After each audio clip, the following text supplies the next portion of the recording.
Your current affairs program, Citizens Hour, is now more inclusive, more educative, and brings you a broader perspective on political and governance matters.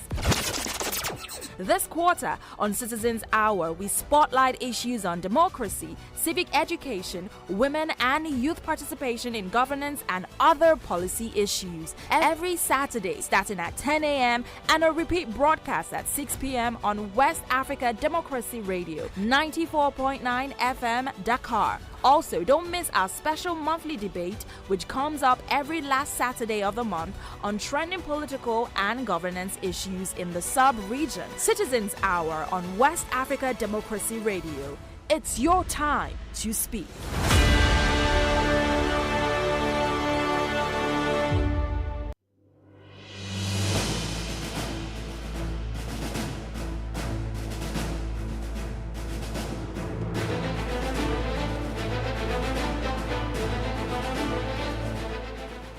Hello there, and thank you for joining us on this edition of Citizens Hour, your democratic citizens engaging and current affairs radio program. We are coming to you live from West Africa Democracy Radio, broadcasting at 94.9 FM in Dakar, Senegal, and we're also streaming live online at WADR.org. You can watch us on YouTube and Facebook.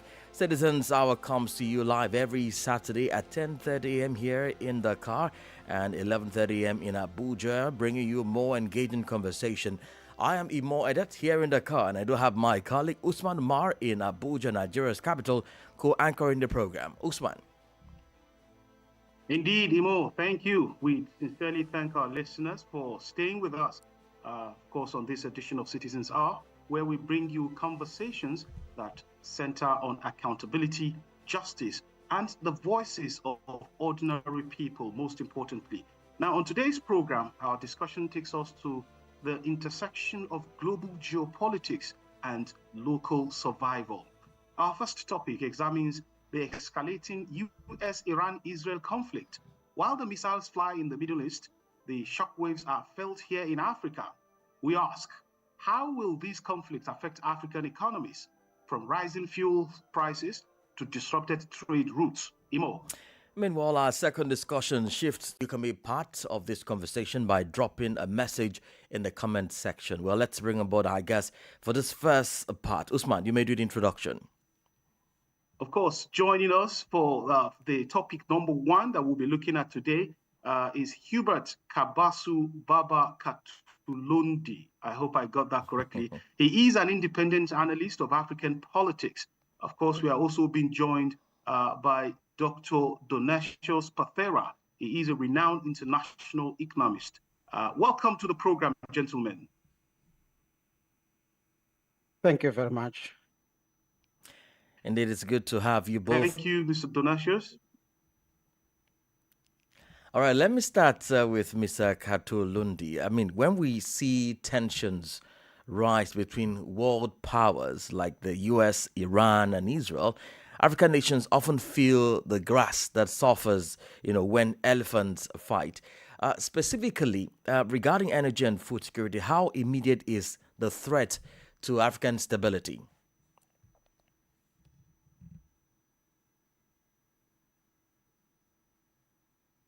Mr. Katulundi, you may need to unmute your mic.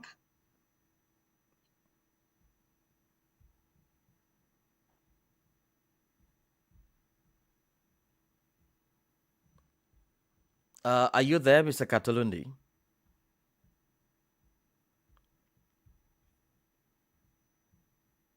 All right, maybe we can switch the question to Mr. Donatius while we wait for Mr. Katulundi to unmute his microphone. Mr. Donatius, please proceed. I mean, when tensions like this rise between world powers, how is that an immediate threat to the continent's stability? Yeah, thank you very much. The first thing that we need to understand is that the African economic structure is vulnerable in the sense that we are the net fuel importers. And being the net fuel importers, we depend on the fuel that we import mainly from the Middle East. And this crisis has hit the area that we depend much.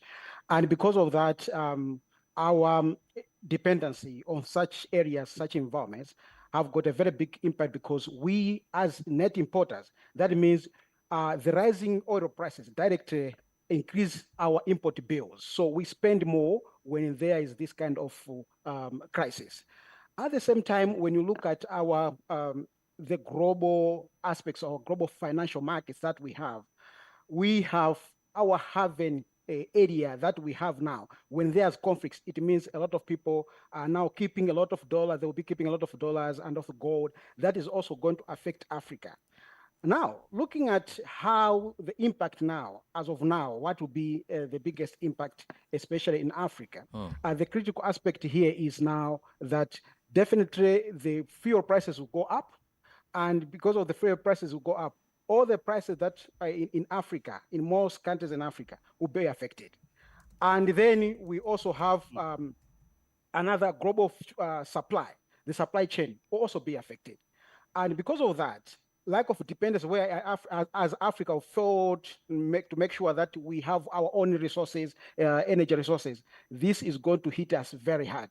And the prices that as of now we were supposed to have, like the supply of energy and oil was supposed to escalate, but this time around with these shocks, definitely there are so many power stations, energy sources that have been shut. Because of that, Africa is going to feel the pinch and the prices will go up. Quite interesting, Usman. Let me come in here because you've already talked about the impact already, especially on fuel prices. Here in Nigeria, from the very first day, I can tell you that the filling stations, they jacked up as expected, the price of fuel per liter. And it's generally already trickling down on transportation and food prices right here in the heart of Nigeria. But the question that I would want to ask as a follow-up is that for non-oil producing African nations that are already struggling with high debt, would you say that this is the perfect storm that could trigger widespread social unrest due to the soaring transport and food costs? Yes, definitely. And for me, I always say that Africa, some of the things that we don't have control of external forces, external shocks. As Africa, I think it's a development. We need not to think within our circles because we have had the Russia-Ukraine war. We have talked about that and the impact of it, and now we are talking about this war as well. So we need to just look at into Africa and ensure that we find a better routes, better ways of ensuring that we now we mitigate these conflicts, these shocks. Otherwise, we will be facing these now and then, and we have no control over exogenous factors. Very well. I'm hoping Mr. Hubert has joined because I do have one important question for him. But while we wait for him to come on board, Mr. Donatius, we're sorry, we'll have to take you on again. I mean, how do sanctions on Iran ripple into African economies when we look at the areas of trade, investment, and currency stability, which you talked about earlier? Yeah, as I've indicated, most of our oil mainly is coming from Middle East. And you can see that the Strait of Hormuz has been almost shut. And this is one of the most important routes that we have been using as Africa. And most of the oil is coming from there. So I think this is the very same thing that I was talking about in my earlier explanation, that as Africans, we are supposed now to find our own solutions. We need to find our own solutions before it is too late, because we continue blaming others for the issues that we can find solution within. And for all the countries that have developed, all the countries that are doing better, if you look at them, they made decisions and they find solutions within the country.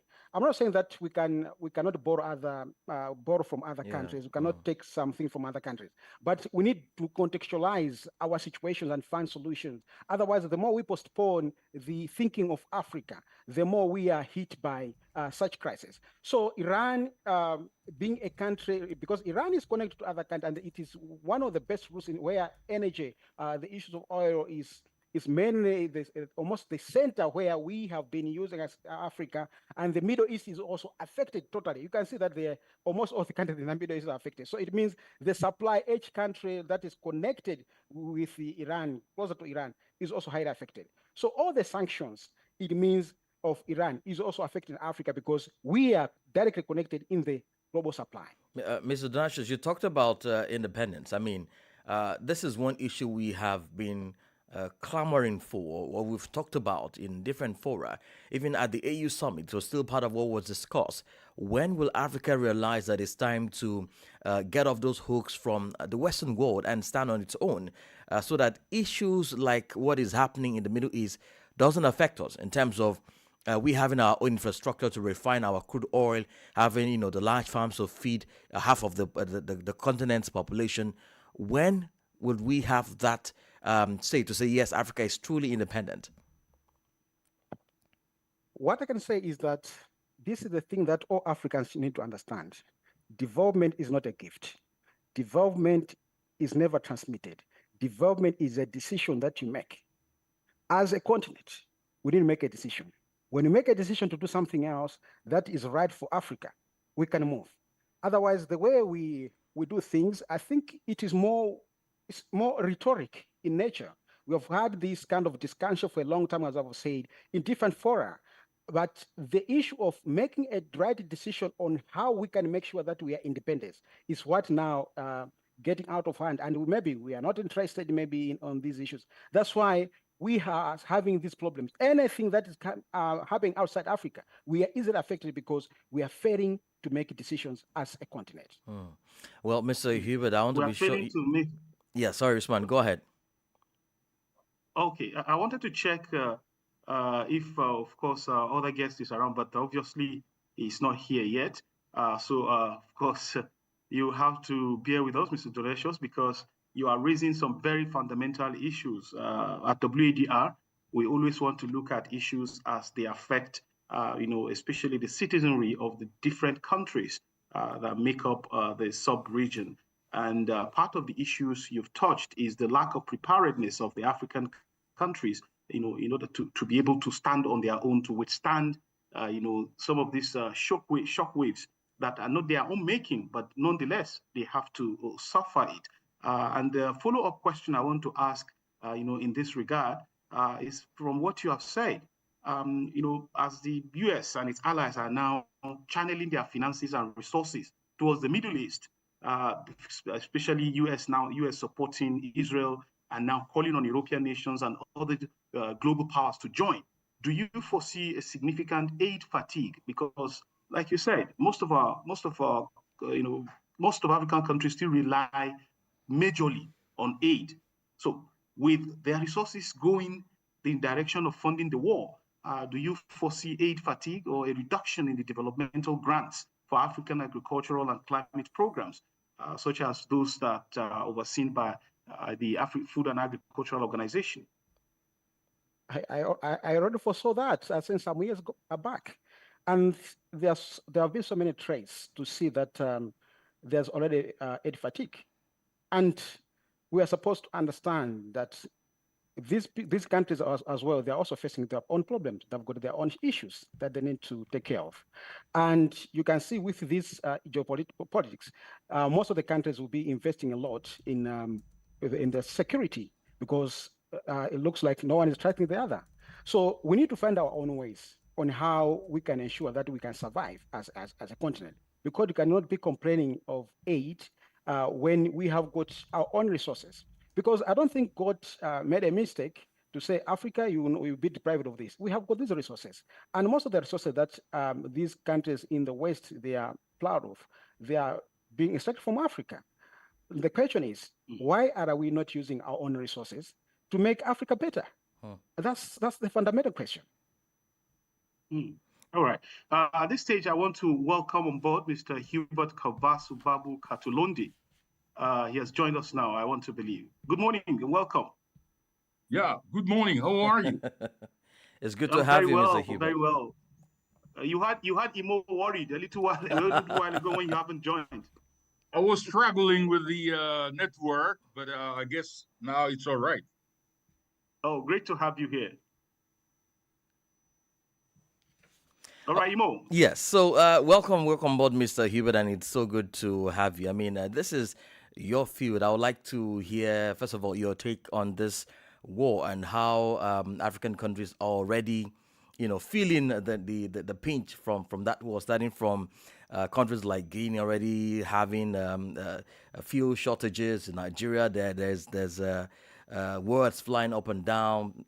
Most will want to tend to rely on the independent refinery, which we have, Dangote Refinery, to mention a few. What is your take on this, and how bad do you think this situation will get? Well, thank you very much for having me on this show, and I would like also to extend my apologies for a little bit of problems that I had early on. But well, as other friends have already indicated, Africa is actually experiencing the impact, negative impact.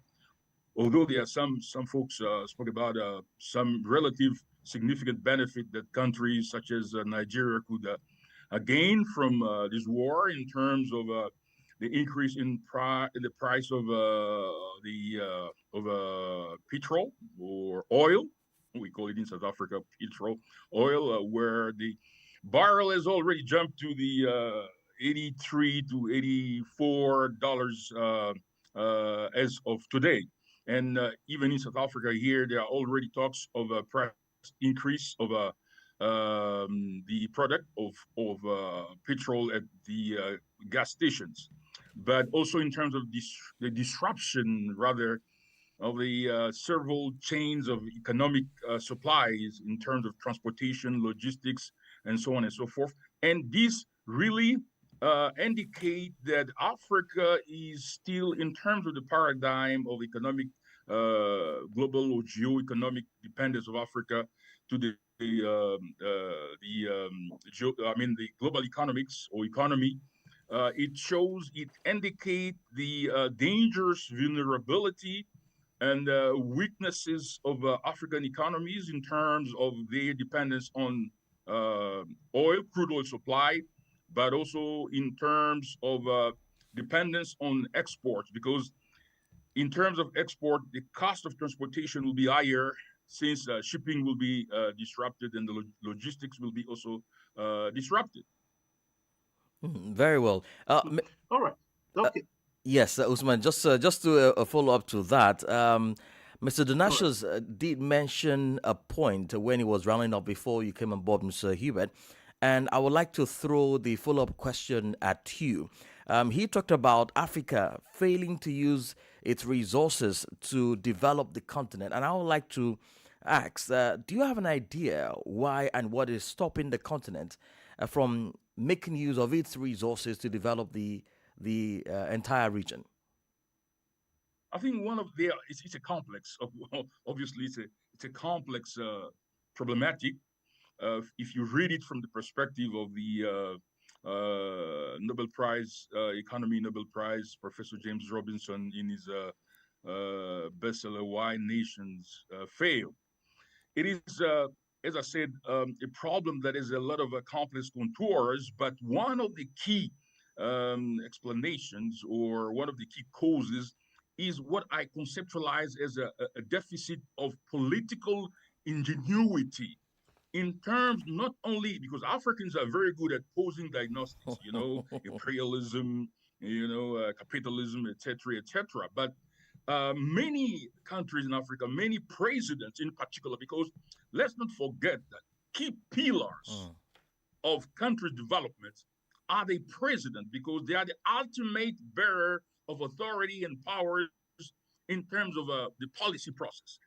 The deficit of creativity and ingenuity, not only in terms of articulating policies, but the capacity and willpower to implement these policies. We've come a long way from the Lagos plan, your NEPAD, structural adjustment. I mean, all sorts of diagnoses have been posed, all sorts of programs have been devised. But what we lack is capacity to implement concretely these policies, evaluate them, identify deficiencies, correct them, and be innovative. Some countries, I mean, let's not fall or succumb to the facility of, abusive generalizations. There are countries that have been successful, countries like Botswana, countries like Mauritius, countries like Rwanda, countries like Morocco and Kenya, even Tanzania. Some countries have been successful, but in general, we've lacked political ingenuity. We had good programs, even NEPAD, African Renaissance. We no longer talking about African Renaissance and all these great dreams that we had about Africa. So, as far as I'm concerned, from the paradigm of the creativity and ingenuity of our leaders, I think that's where the problem lays. Should we hold the population accountable to this for bringing in or creating that deficit in political ingenuity in the terms of electing leaders? My friend and my dear brother, I mean, examples abound. Well, without really being judgmental, but look what is happening in Cameroon. Look at what is happening in Cameroon. What is the rationale? What is, I mean, the objective parameter that would militate in favor of keeping the same man, old man, who is hardly capable of articulating any reasonable sort of decision in power? Look at countries like Chad. There are so many countries in which this problematic of the lack of creative, of leadership, particularly presidents at the helm of our states, who have real political ingenuity in discerning our problems in terms of the essence and substance and implementing innovative programs. Even here in South Africa, it is the same problem. So we still have that problem, lack of political ingenuity to come up with innovative solutions, mechanisms that can help us capitalize on our own natural resources. So that vulnerability now is even showing more blatantly because of the war that is going on in the Middle East. Very well. Well, let me cross over to Malawi, where we do have Mr. Donatius there. Mr. Donatius, let's talk about how we can make use, turn whatever shock or whatever war that is ongoing in the Middle East to our advantage. How can African governments, African leaders, the farmers, the businessmen, turn this situation to the advantage of Africans? Yeah, thank you very much for that question. To me, I feel like the African governments, they really need to adopt a proactive strategies so that they can mitigate economic effects of global geopolitical shocks, because we have no control over the external factors, external shocks, the exogenous one. We have no control, and we need to find strategies on how we can overcome that. And also, we need also to invest in renewable energy and also the regional power markets so that we can reduce dependence on imported petroleum. And as my colleague has talked about countries like Nigeria, yes, we have got Nigeria. How can Africa now use Nigeria to be like the central, one of the countries that can help in supporting the issues of energy, the petroleum issues? Because now Nigeria has got an advantage. They have an advantage if they can think critically and analyze the energy sector. Yeah, they can make a kill out of this situation. And I'm also looking at the issues of our industries. We are primarily, most of African countries, we export almost raw materials. We export primary products. We are not doing value addition. And then when we are buying from those countries where we have exported primary materials, we pay a lot of resources, a lot of dollars. And with this situation, the chances are high that people will be keeping the dollars may be scarce, because we now, these in countries like Malawi, we now say, okay, we are looking for forex, because if they want to import, they will be looking for forex, but the forex will not be there. So how can countries like Malawi now ensure that they have got these resources? They have now to look into the country, ensure that they find the ways of developing their own country using their own resources. As I've said, development is not a gift. You have to think critically within your own circle, within your country, and ensure that you are effectively making sure that the resources are being used properly. But this can be, to me, I find it can also be an advantage that the country now, they need to think brilliantly on how they can ensure that these external shocks were mitigated. Well, let me throw this one. Usman, welcome back. Just before I Okay. cross over to you, let me go to South Africa. Mr. Hubert, what is the South African government doing in terms of the shocks from this war? Because last week, when the incident started, the president offered, Cyril Ramaphosa, he offered to mediate. To come in as a mediator, whereas we do have issues in the DRC that needs mediation. We have issues in Sudan, Somalia that needs mediation. What is the interest and what is your government doing to absorb the shocks? Well, there's a whole debate that has been triggered about that reaction or intention expressed by President Ramaphosa here in South Africa because some intellectuals say that, and even the opposition and civil society, they point out to the fact that South Africa is in a very awkward position to present itself in terms of being able to mediate because South Africa itself had a problem and is having a real serious problem right now with the U.S. because of South Africa, or let's say rather the ruling party, ANC, its links to Iran. You remember that I think it was I think it was in December when there was some military maneuvers here or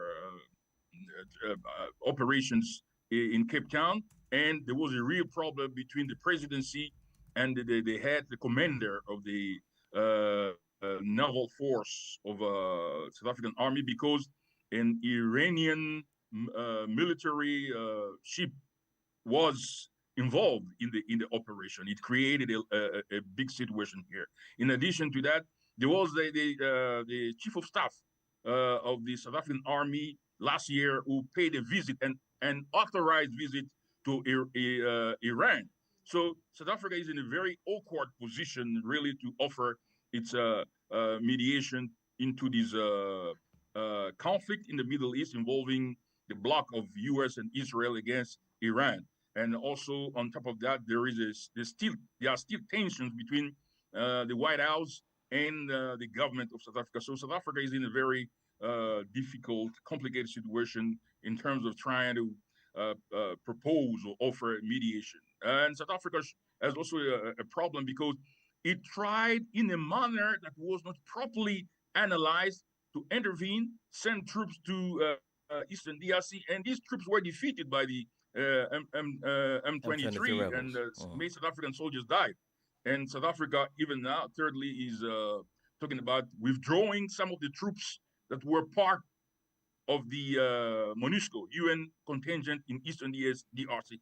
So Africa is experiencing tremendous contradictions, and particularly in South Africa, which was supposed to spearhead NEPAD and the African Renaissance. There are so many contradictions. All right, Mr. Kabasu, before you go, before I go over to Mr. Donacius, because you've touched on the question I wanted to ask, which borders on sovereignty. Many African nations, as we've established, they have strong bilateral ties with both the U.S. and, of course, the Middle Eastern powers. Now, as this war progresses, can African leaders remain neutrally prosperous, or will they be forced to take sides to secure essential credit lines and energy deals?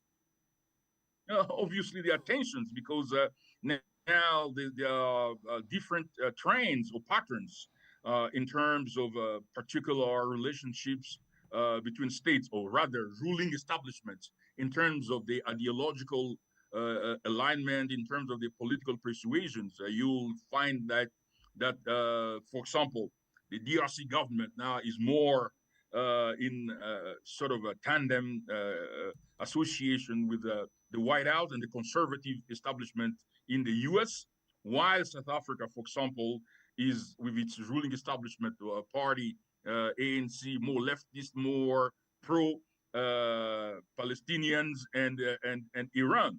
And so this war in the Middle East has not only revealed our economic vulnerabilities, but it has also revealed our ideological and political sort of tensions, which really are counterproductive, for example, in terms of how we are going to manage all these contradictions and tensions with regard to our own economic integration.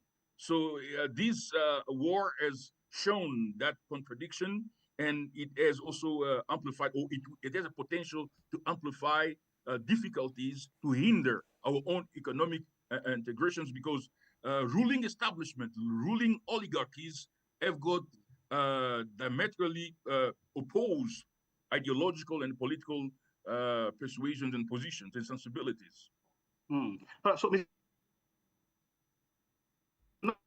now, can African countries still maintain neutrality despite as this war progresses? Because, of course, like Mr. Kabasu has stated, we are beginning to see the implication of South Africa and its relationship with the U.S. And the question now is, for the rest of Africa, is it possible for them to maintain a prosperous neutrality where they can be able to be on their own without having to take sides,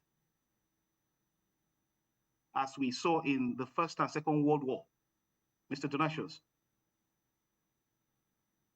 Yeah, I think unfortunately we have allowed this to happen because we have taken long. The longer you take to make decisions, the chances are high that you may fail to get out of this trap.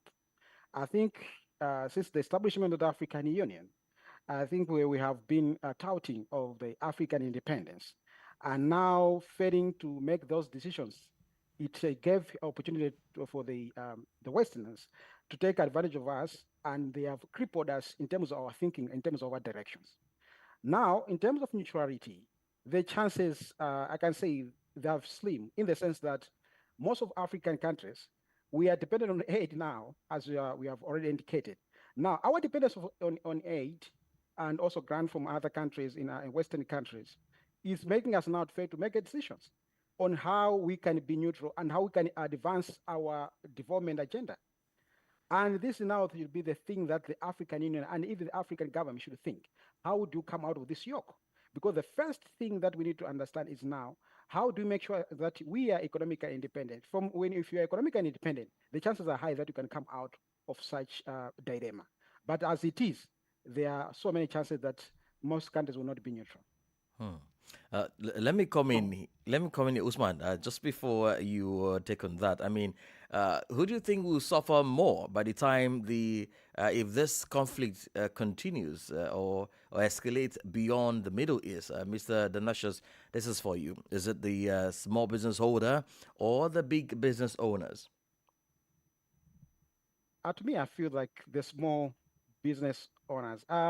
Usually, these big business people find ways on how to manipulate issues and also to access businesses with the government officials, because mostly they know the connections. But now, a smallholder farmer in my village, they will be affected by the fertilizer prices. For example, in Malawi, we depend on agriculture, and this will impact highly in terms of fertilizer prices, and also the food prices will go up, and the transportation prices will go up. So transportation of goods for the market to wherever, the prices will go up, and this will have a very huge impact on a smallholder farmer. Usman. All right. I just want to build on this, and I would like to go back to Mr. Hilbert, because we saw how the Russia-Ukraine war disrupted grain supplies. Now, if this conflict continues, affecting the Suez Canal, so of course we've seen on the Strait of Hormuz, now how can Africa move from being a reactive victim of global shocks to building a truly resilient intra-African supply chain that doesn't rely on Middle Eastern stability? Well, I think it is. We already had some kind of a continental strategy and a policy framework with NEPAD and various other African economic trade and integration schemes. Our heads of states have just to decide and demonstrate political will to implement these strategies. And also, we hear in terms of various theories and paradigms of political economy of development, many African scholars, even practitioners, they are still sort of stagnating on focusing on diversification. And when Africans speak theoretically and empirically and practically about diversification, they reflect in terms of, for example, countries that have raw material transforming them. Yet we know, for example, you take the example of DRC. If you take cobalt, if you transform cobalt to produce batteries, what are you going to use those batteries for? Yes, it can create jobs, increase tax, but how are you going to use these batteries in DRC? We don't have a lot of electric cars. You will export. And if you transform copper, you will essentially export. So there's a new concept of economic densifications.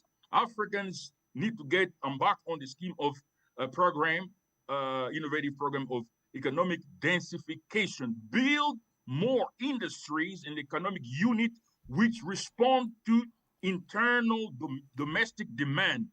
Build your economies on internal endogenous domestic demands so that you can have economies that depend more on internal capacity and less on external on export and also in terms of relying on demand on in the U.S. or in Japan or in China. So we need to combine elements of diversification and elements, patterns of new policy of densification. That will also allow African countries to have more operations, interconnected operations, be it from North Africa to South Africa or Southern Africa or Eastern Africa to Western Africa. So African, I think, expert public policy activists have to really emphasize that because for the last 60 years, I think we've spoken a lot about depending on external economies, external demand, but here we are. There's a war which we didn't anticipate, and we find ourselves again vulnerable. We find ourselves again,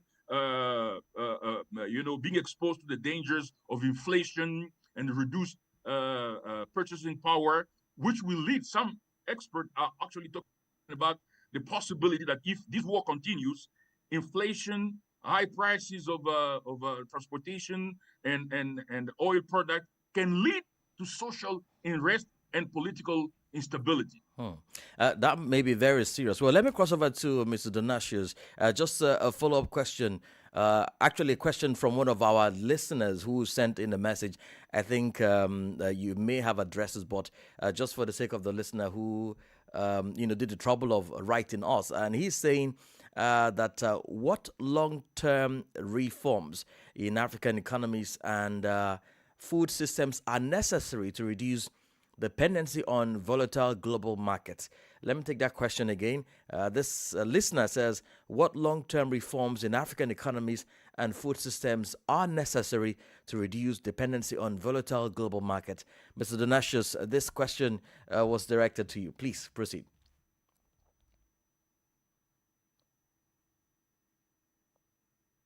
Yeah, thank you very much. As the last speaker has talked about, we need to look at what is good for us in terms of the food systems.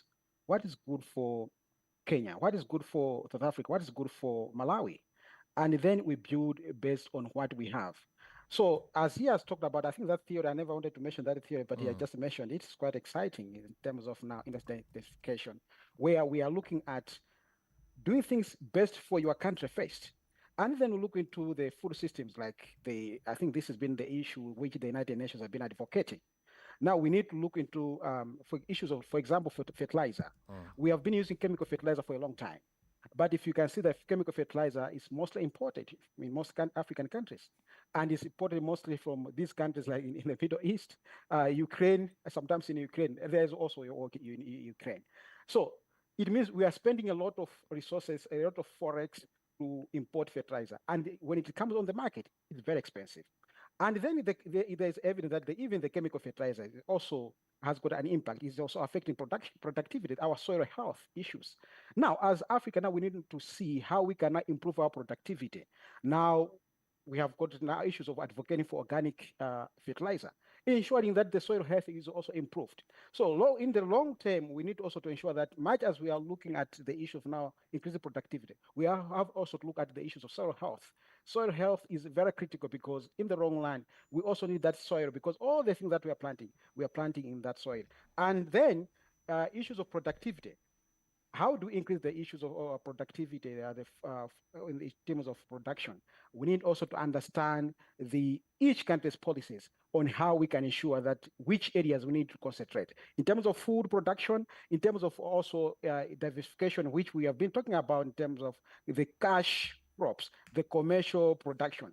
In Malawi, we have got the issues of mega farm, which are just being started. Ensure that we are now mechanizing our agriculture. Because in most African countries, they are still using hoes. They are still using old ways of farming. And how do you increase your productivity if you are still using very almost like I can say old age production? So there needs to kind of investment in that area, but at the same time making sure that we are also looking at the productivity should also not be affected by the soil health. So I don't want to go into the agriculture production because I also work for the agricultural institution. But what I'm looking forward is ensuring that whatsoever we are doing is not also affecting the soil health that we have. Over. All right. Thank you. Thank you very much, Mr. Donatius, because we are about to draw the curtains on this segment of the program. But we can't do that without hearing from Mr. Hubert. Your final words on this. My final word on this is that the crisis in the Middle East is revealing our vulnerabilities, and it should actually mobilize academics, scholars, activists to really pressurize our leaders on the continent so that they can realize that they need to really demonstrate capacity to implement, power to implement several frameworks that we already have. NEPAD, we have things like peer review mechanisms, which we are not implementing because if we talk about sort of strengthening Africa's resilience capacity to sort of absorb or resist against geopolitical crisis shocks, we need ourselves, Africans, to consider the possibility of densifying our economy so that they respond to the concrete needs of our people. The lady in Chad, in Bongor, wants to eat food that is appropriate and can be produced in her context. The lady in Cameroon or Senegal or Mali is not concerned about missiles and drones. He's concerned about putting food that is appropriate for her health and children and family on the table. So let's deploy our creativity, ingenuity in terms of technology, fertilizers, and agricultural industry, so that we can really densify our economies, have several production units in all these remote villages, which really can enhance the quality of life of our people. Indeed. Maybe a final thought from Mr. Donatius on this. What are you anticipating? What may happen in the coming days? I may not anticipate. I'm not a good in terms of anticipating what will happen, but what I can say is for Africa, we need to wake up. It's high time we realize that we have no control over external shocks. It's high time we realize that we have got the potential to make Africa a better continent. We can change our story. It is possible. But we need to now to wake up, avoid putting theories across the board, writing strategies, policies, but not implementing them. We need to wake up and make sure that we make Africa a great continent on development. Over. Thank you. All right, this is where we would like to draw the curtain on this first episode of Citizens Hour, and we can not just go without thanking our awesome panel members, Mr. Hubert Kabasu Babu Katulundi, an independent analyst on African politics. Thank you so much for finding time to join us on the program, and we also thank Dr. Donatius Patera. He's a renowned international economist. Thank you, gentlemen, for being a part of this program, and we look forward to having you both again on this program. Thank you, gentlemen. Thank you. Thank you. All right. Well, there you have it. We have just finished the first part. In case you're just tuning in on radio, this is Citizens Hour. We're coming to you live on West Africa Democracy Radio, 94.9 FM Dakar. And we're also streaming live on YouTube and Facebook. We have been examining the economic fallout of the Middle East sanctions on the African continent. Usman. Of course, in the second half of this show, we shift focus to Ghana's economic ambitions as the country looks for a sustainable growth path. The 24-hour economy has become a central point of debate. Recall that Ghana celebrated its 69th independent anniversary yesterday, 6th of March. Imo. Indeed, that's the much, and we will be looking at beyond the 69th independence anniversary. What is at stake for Ghana, especially with this new administration that I brought on board the 24-hour economic policy. And we'll be looking at how this will transform the face of Ghana and also perhaps a model for other African countries. While we wait for our guests to join us, we'll go on a very quick break. And when we come back, hope to have our guests on and then we can begin the conversation. Stay with us. Citizens Hour on West Africa Democracy Radio. It's your time to speak.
All right, thank you so much for staying tuned to West Africa Democracy Radio 94.9 FM Dakar. And it's still Citizens Hour. We were waiting for our guest from Ghana to join.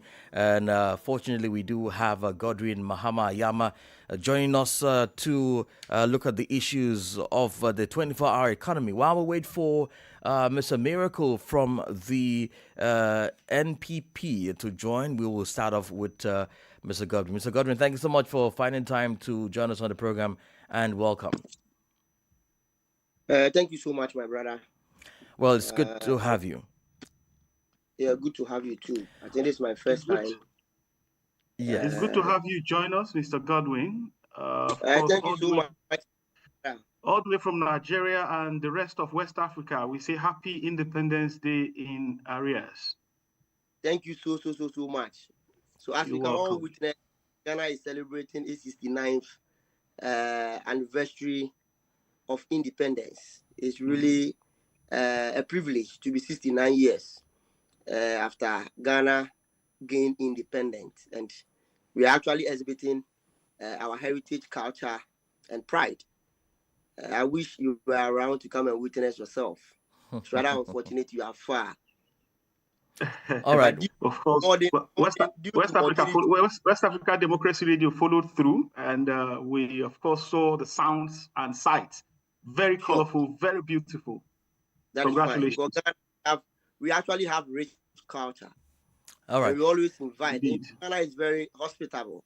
Well, let's go straight to the issue of today. And of course, so we've all been to Ghana and we know how wonderful Ghana is. Well, this administration of President Mahama, came up with what he described as a game changer, the 24-hour economy. And this has been one of the policies that everybody keeps talking about. How is it going to work? How is it going to change the face of Ghana? Maybe you can clearly explain how it will work in practical terms and what sectors will be prioritized. Okay, so thank you very much for the opportunity once again. A very good morning in Ghana. I don't know at your end whether it is morning or afternoon, but whatever the situation is, I extend our greetings to your viewers and cherished listeners. So proud to the 2024 elections in Ghana. As usual, as political parties will do, they come up with what we call the manifesto. So the NDC government, as part of their 2024 manifesto, proposed what they call the 24-hour economy. And it became a very popular manifesto promise. And many people have described it as one of the major reasons why the people of Ghana queued and voted for the government in power today. And I think those making that assertion may not be far from the truth. Fast forward, the NDC now takes over the reins of power since 7th January 2025. And people have been looking up to the realization of that policy, which is the 24-hour economy. I have heard people say the government has abandoned its major flagship program. But it is not the truth, or it is not true that the government has abandoned its project. What the government sought to do is to institutionalize the policy and give it a legal backing so that it will be firmly placed in the legal framework and institutional system in the country that can be well monitored and well structured and well operated. So since the government came to power, they started the process by nominating one of their own, Honorable Gusi Tano, to lead a constituted body to come up with a policy documentation that will become the guideline or the framework upon which the 24-hour economy will be operated. And that was actually executed and done. And that was presented to the president somewhere last year. After the policy documentation or the policy guideline, the government needed to move to the next stage, which is legalizing it and creating the 24-hour economy secretariats. So they moved further to do what we call a bill to Parliament for it to be passed to become law to guide the operations of the 24-hour economy. That All was right. also to Parliament. Okay. All right, Mr. Godwin, we want to sincerely thank you for this broad background to this very proposal. Of course, this is not the first time that a government in Ghana has come up with such very grand proposals. But let me ask this question. It borders on infrastructure and infrastructure reality check. A 24-hour economy requires constant, dump-so-free, quote-unquote, electricity. Of course, advanced nighttime security and efficient public transport. Now, from the government's perspective, is it realistic to propose a 24-hour cycle when the current industrial backbone is still grappling with basic power stability? It is, so as I said, so as we speak, the 24-hour economy bill has been passed into law. I just want to end with that, and I'll now answer your question. All right. Yes, it is realistic. Ghana is not grappling with power crisis. And this government has taken it upon itself to expand accessibility and increase capacity. As we speak, we acknowledge the fact that we need a 24-hour electricity system to be able to bring to bear the realistic nature of the 24-hour economy. The government hasn't lost sight of that. The government is doing everything possible, continues to sign power purchase agreement, continue to expand electricity expansion to several places, adding on several capacities to it in order to be able to cater for the extra power or energy that the industry will need to be able to operate the 24-hour. The 24-hour economy program, and let me take you through this, is hinged on 6 thematic areas.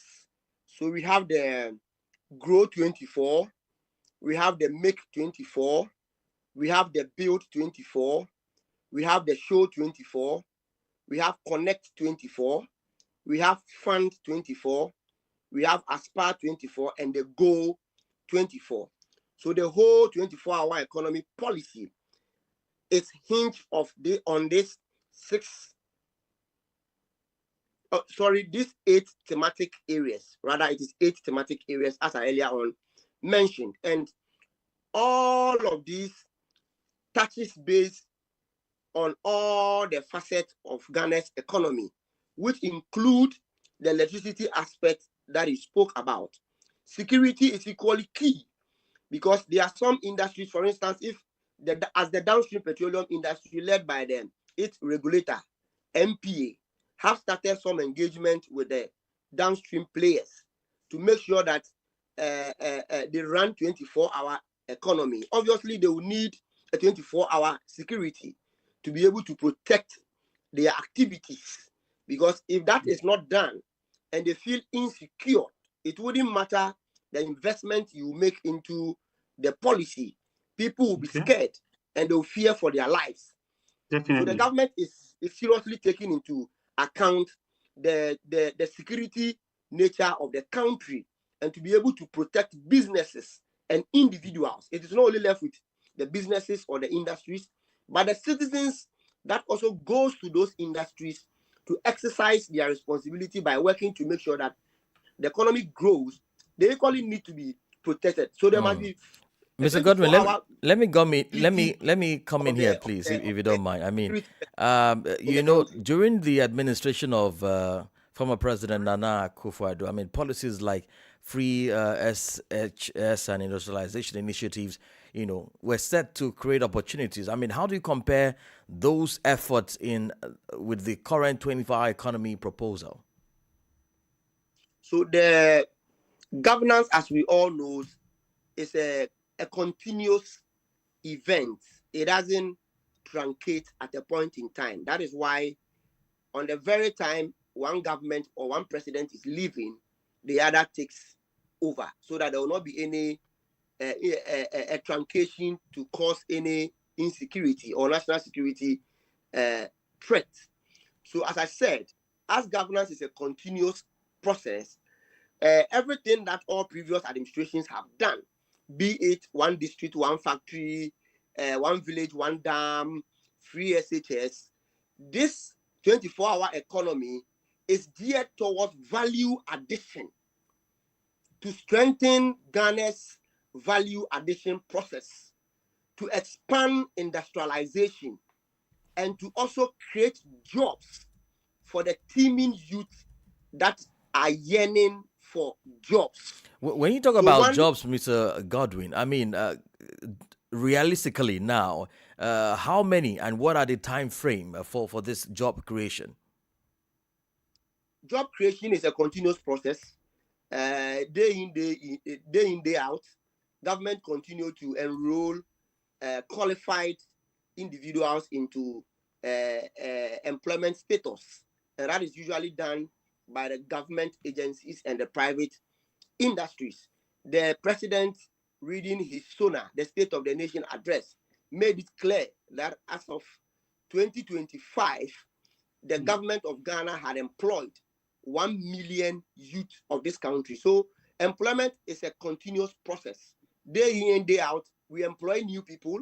Day in, day out, existing employees continue to retire. Those who have attained the age 60 years continue to retire, and replacements are usually done so that they will not create that vacuum. So employment is ongoing, but the 24-hour economy is to give more or greater opportunity, because when the economy expands, when industry works sleeplessly, if people expand their businesses, if investment is being done in existing companies, it is going to create extra opportunities for many people to be employed. So it will go beyond the employment statistics that we have now, and more people will be engaged. Well, let me use this opportunity to welcome Mr. Dennis, who has joined us, and he is the NPP communicator. Mr. Dennis has been having issues trying to join us via Zoom, and we are lucky to get him connected on WhatsApp. Mr. Dennis, thank you so much, and welcome to the program. Thank you for having me. Apologies, the network has been stressing me this morning. Thank you. Indeed. Well, let me just throw my first question to you now, since we are looking at the 24-hour economy. I mean, your party has expressed skepticism about this. And do you believe the concept is flawed, or is a concern about the implementation itself? Come again, I missed you slightly. You mentioned the 24-hour economy. Yes. I'm saying that your party has expressed skepticism about this policy. I mean, so are you saying that this concept is flawed, or is just a concern about how it will be implemented? No, we haven't. So basically, we haven't said a 24-hour economy policy is flawed. What we have said are these. One, we have said that 24-hour economy is not a policy in itself. It is rather an outcome of sets of policies. Can you hear me? There's a feedback from your studio, so I can barely hear you. We can hear you. Please go ahead. What we have said is that 24-hour economy in itself is not a policy. It is a set of outcome from policies that you would put in place. And so if you say, I have a policy called 24-hour economy, it's problematic, because in our view, which is true, a 24-hour economy is a push and pull situation. It's demand driven. You can't speak it into existence. It would be based on certain set of policies that you would put in place, which, if they work, would trigger this. Indeed, we also say that you cannot have the entire country operating on a 24-hour basis. It is not practical, because there are specific sectors within which a 24-hour industry can operate. Not every sector practically supports 24-hour operations. Industry, manufacturing, certain services, hospitality. Those are, the things that you can easily point to. Then we make the point that even in Ghana, as we speak, we already have certain areas where the 24-hour economy is operating. We have the Osu Oxford Street that never sleeps. We have the Lagos Avenue in East Legon that never sleeps. We have the Bantama Street in Ashanti region that never sleeps. When you go to Tama Industrial Area, the factories have been operating 24 hours since. They've been running a shift system all these years. Our challenge with the government in terms of their pronouncement regarding 24-hour economy is that they were specific. They said that they were introducing a 3-shift system, that one job would have 3 people working for the job. And they cited public sector, first of all. Then they went on to say that private sector would hire 3 people for just one job. Our contention is that you cannot have, for example, the president as we have today say that nightclubs would operate on a 24-hour basis. He said it at their manifesto launch, where he said that nightclubs would open at 11 a.m. for other people to come and, and club or jam in the nightclub. We said no. First of all, apart from the fact that it's not practical, it doesn't really add up. The chairman of the party, the governing party, said that vulcanizers will be operating at 1 a.m., 2 a.m. on the highways. So they give specific instances, specific examples of promises that we're making to the people under the so-called 24-hour economy policy. And those are the specifics we're interrogating. Otherwise, we already have 24-hour operating in Ghana based on areas and sectors that demand around-the-clock operations. And so we are not contending the 24-hour. We are not. But we are contending the fact that you said you will give the people one job, 3 shifts. Public sector is the easiest. We have averagely 850,000 people on the public payroll. Based on your specific promise, all you need to do is to simply employ 2 more people in the public sector and then get them to work. We said no. Okay. You can't go to the Ministry of Environment and say that they work 24 hours. That what would they be working? What would they be doing? You can't also go and put a gun to the head of a private sector person and say that open 24 hours when he doesn't have a reason and a cost to. And those are the specifics we have been raising when it comes to the 24-hour economy. All right. Thank you very much, Mr. Dennis, for this intervention. And I want to personally welcome you on board. Of course, Imo had asked Mr. Godwin earlier on what sectors actually are being targeted for this 24-hour proposal. Because like you rightly said, if we're talking about the traditional markets, a lot of, especially in Africa, most of these sectors already, that the ones that are actually possible already operate on 24-hour basis. But I want to reiterate the question again to Mr. Godwin. What specific areas are, the government looking at to be able to make this 24-hour a plausible, factor, especially towards, engendering the type of economy that Ghana is looking at as it looks forward to its 70th anniversary? Because if you talk about some of the sectors, like Mr. Dennis have mentioned, hospitality and all of that, is it the banking sector that has gone largely digital, that people do banking businesses all the time? Or is it the hospitality, like we said, and some of the areas that he has mentioned? Are you just looking at the, traditional markets, or you are saying that this proposal will engender a kind of business process outsourcing that will allow Ghanaian youths to work round the clock to, provide Western tech markets with services? What exactly are the areas that this proposal is focusing on, so that we get, to the meat of the issue? Okay, so my brother, let me be quick to let my co-panelist, Miracles Abuaje, understand that if he says that Ghana is already running 24 hours, or some sectors are already running 24 hours, then I then put the question to him that before his government came to power, farmers were already farming in this country, only God knows how long. Yet, his government proposed planting for food. And all what they came to do was just to try to strengthen the existing farming processes. Can I stand here to say it wasn't a policy? No, I can't.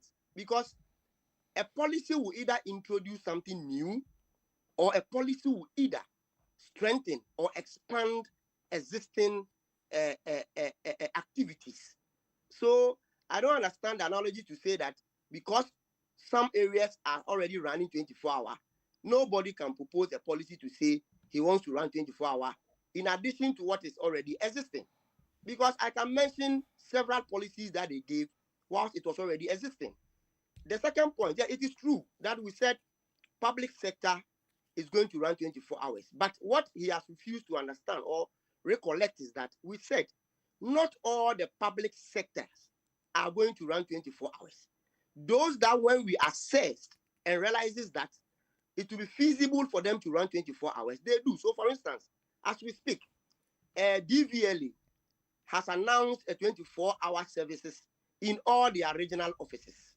Before this announcement, particularly the Adenta branch of DVLA, which is Drivers and Vehicles License Authority, are running 24 hours in some of their offices.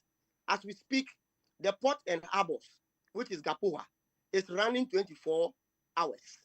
As we speak, a Ghana Publishing Company have already begun a 24-hour services.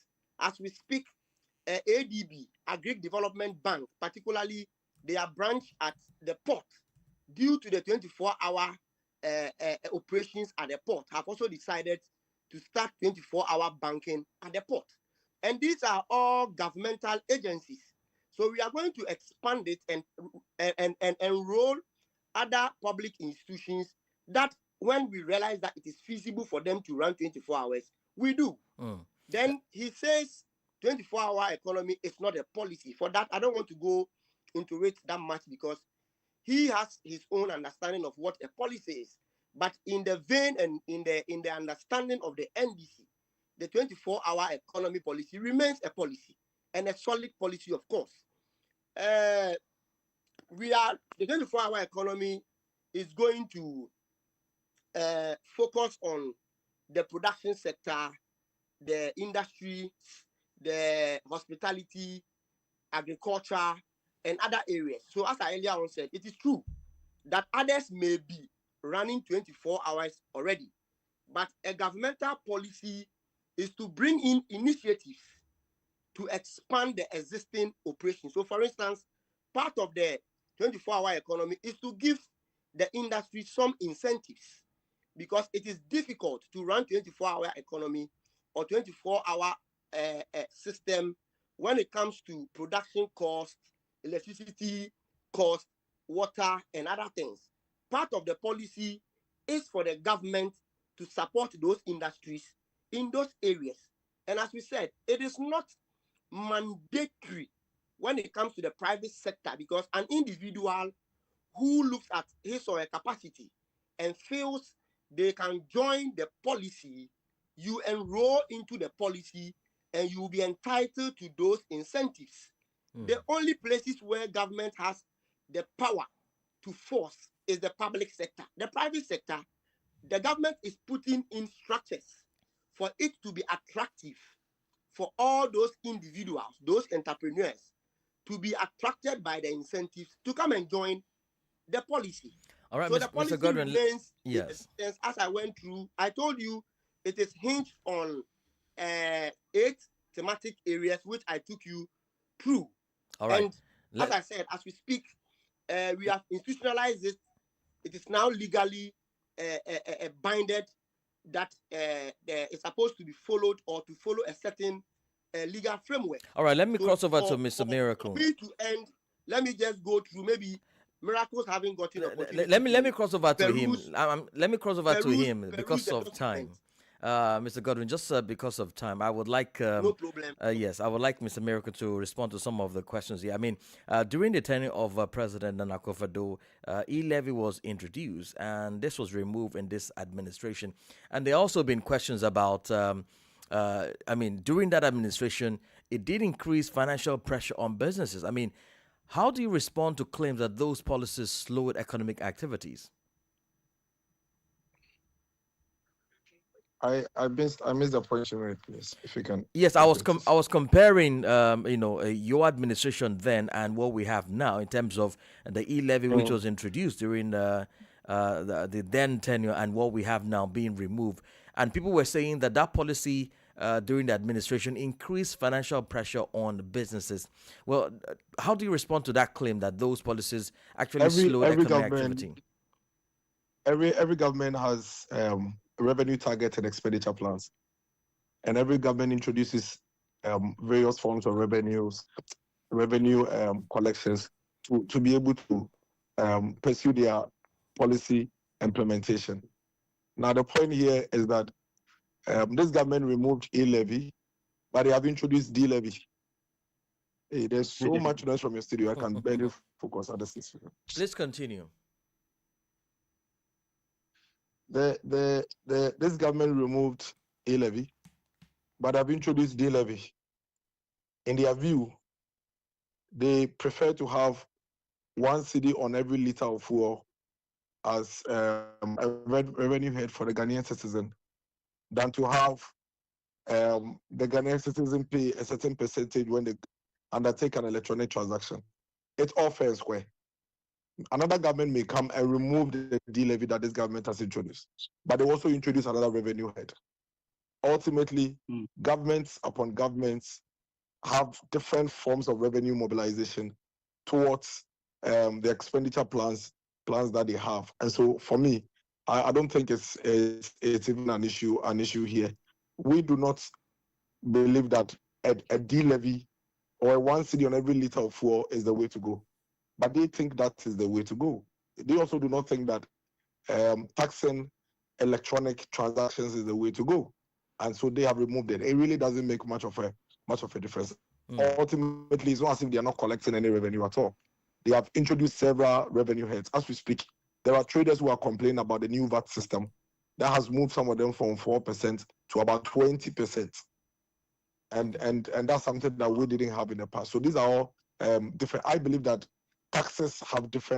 governments have different philosophies and ideologies when it comes to taxations. And the most important thing is that the government is able to introduce taxes that are not so burdensome on the people and that are able to give the people some breather to work, make money, pay these taxes, and the government can also have them to execute their mandates. Well, Godwin talked about, the labor system being ready for this 24-hour system. In your opinion, do you believe that the country's labor system is and the unions are prepared for this shift to a 24-hour working culture?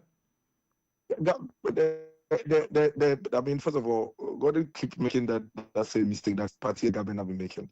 And it's a belabored point. We are tired raising that point. We leave it to them. We wait and see. They are almost hitting half of their tenure. Let's see how it goes. He speaks about a legislative framework. You go and pick the act. I have it. I have read it. It is here. I've even opened it as I speak to you now.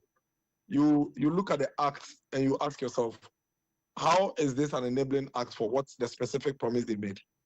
When I look at the memorandum, the first paragraph of the memorandum reads, the object of the bill is to establish a 24-hour economy authority to implement the 24-hour economy and accelerated export development program. We have always said that, listen, the specific promise made at a 24-hour economy, practically, you can't achieve it.